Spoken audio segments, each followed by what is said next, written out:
Shalom to everyone. Welcome with Rishit Darova, Pashat Hashavua.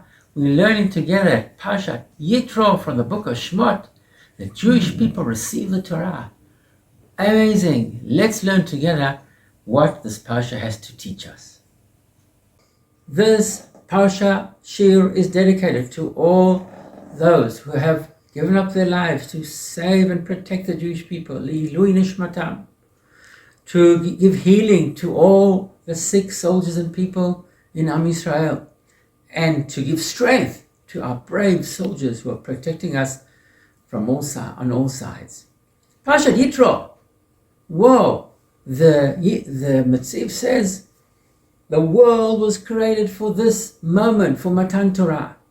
The world was created for the Jewish people to come to the world, to receive the Torah, and be a light to the world, a Gor Lagoyim.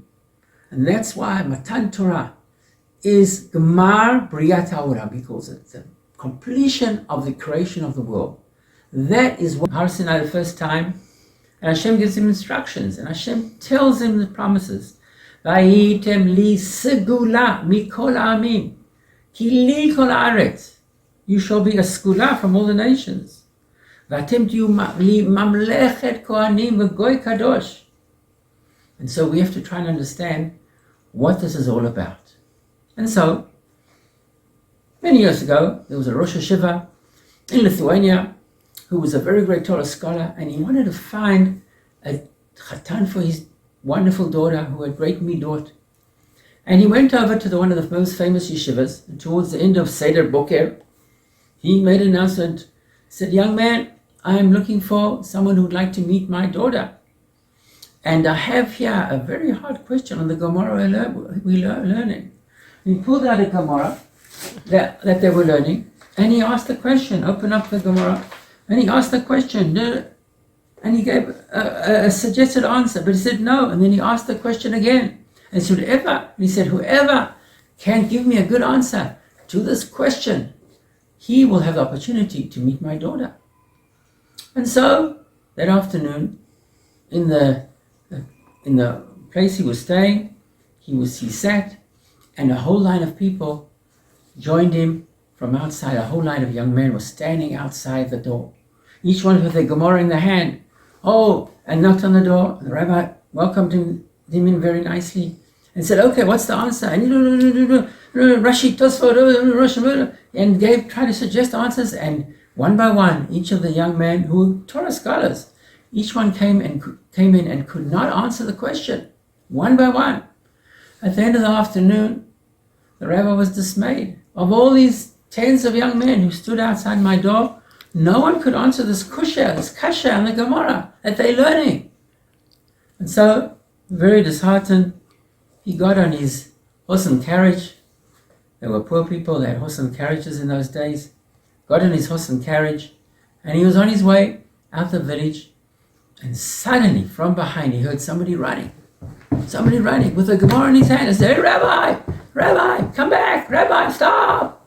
And this young man ran up to the wagon. The Rosh Hashanah put the brakes on, stopped the horses, and the young man ran up, Rabbi. And the rabbi said, "Oh, I see that you may have an answer to the question."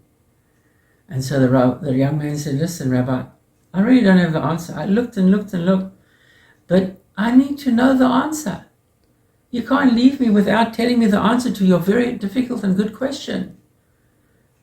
And the rabbi turned to him and said, You're the one who can meet my daughter. And you have chokhmat lev, as we learn in Shmot.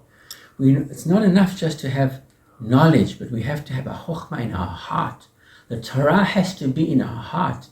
You're the one who can meet my daughter. And as we can expect, they got married and lived happily ever after. And so, in Rav Kook's book of letters, Igrot Riyah, second volume, we have Igeret Takana. A very famous rabbi from Tzfat wrote Rav Kook a question, questioning Rav Kook's connection to the secular people and the secular Zionist movement. And Rav Kook wrote back this very important and famous letter. And in the center of the letter, he speaks about this whole thing, the essence of the Jewish people. And what does he say? He says as follows: there are two major things that make Bonim Kedushat Yisrael, that make up the holiness of Am Yisrael and the connection to God, to Elohim, to God, to Elohim. The first one, Ha'alef, is Skula, and the second one is Bechira. He describes to us what Skula is. He says, Skula, Teva HaKdusha shebenishmat Yisrael mirushat avot. The natural holiness that is in the soul of Am Yisrael from the time of the forefathers Avraham, Yitzchak, and Yaakov, who were chosen by Hashem to bring the Jewish people into the world. They were created by Hashem to bring the Jewish people in the world. And that special soul is in every Jew. Kedushat Yisrael, Teva Kedusha shebenishmat Yisrael. What is Bechira? Says Rav Kook, Bechira is Talui b'maaseh hatov u'b'talmud Torah. Good deeds and learning Torah.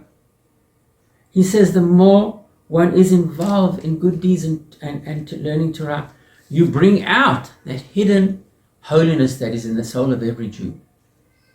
And the Kabbalah and in Hasidut, the essence of every Jew is that Jewish neshama, described as a part of Hashem that's within him, a spark of godliness within every Jew. And it's there, maybe covered over with dirt, maybe covered over with bad deeds, and maybe covered over not seen.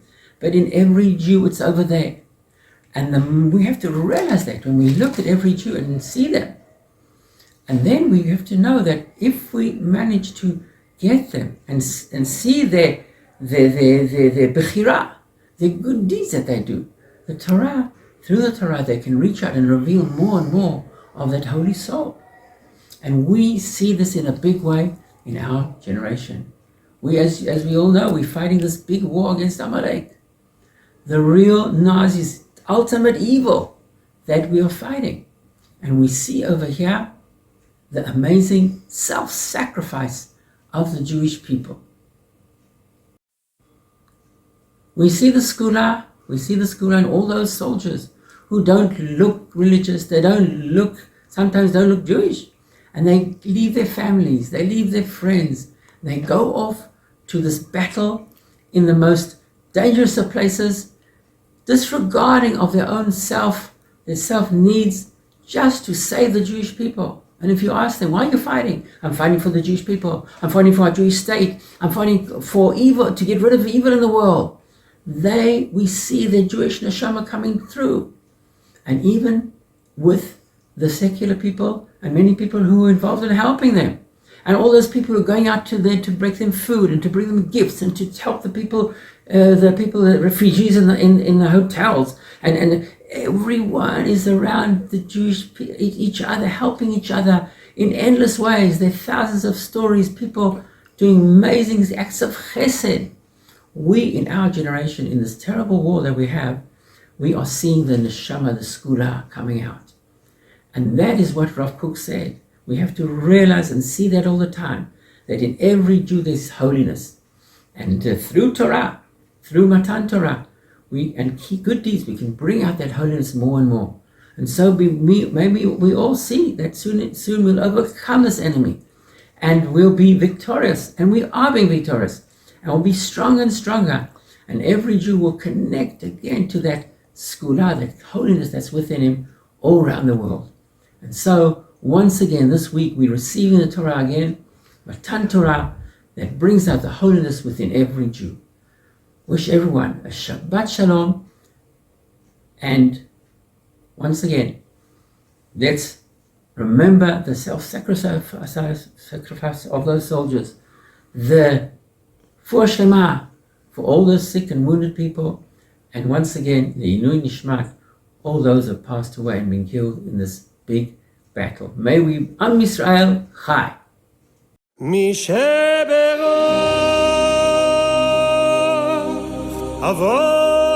אבותינו אברהם יצחק ויעקב הוא יברך